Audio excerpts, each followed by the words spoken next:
Hey, how's it going? I'm just going to go ahead and walk you through a couple of new tools that we have on our website. I think it's going to be pretty useful when someone contacts you and is interested in getting an elevation certificate.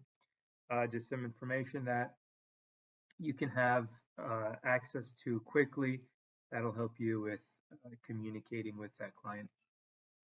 So on the website, nofloodflorida.com, first thing you're going to want to do is register.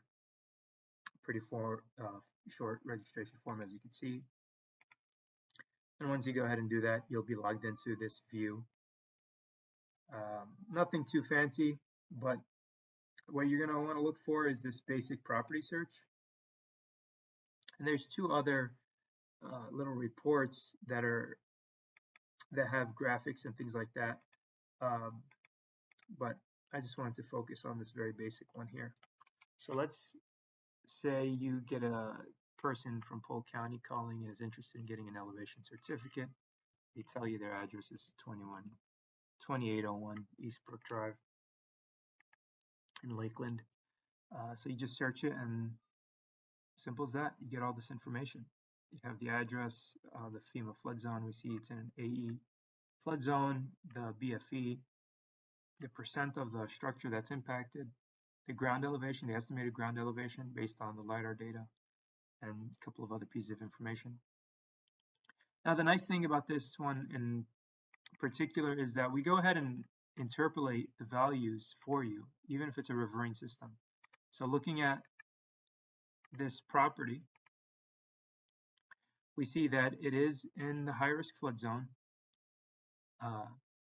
However, when you click on this special flood hazard area polygon,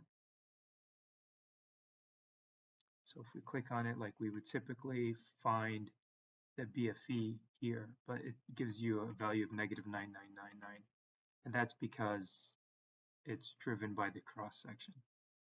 So typically you would measure the distance between these two cross sections, this 96 and 99, and interpolate the value based on the location of the structure.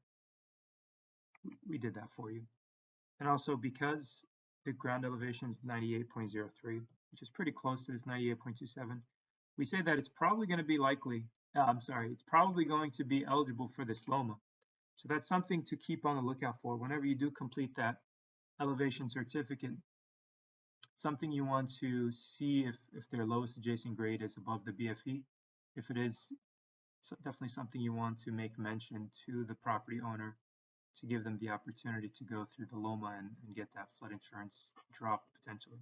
So that's it. Very basic tool. If you have any questions, let me know. info@nofloodflorida.com.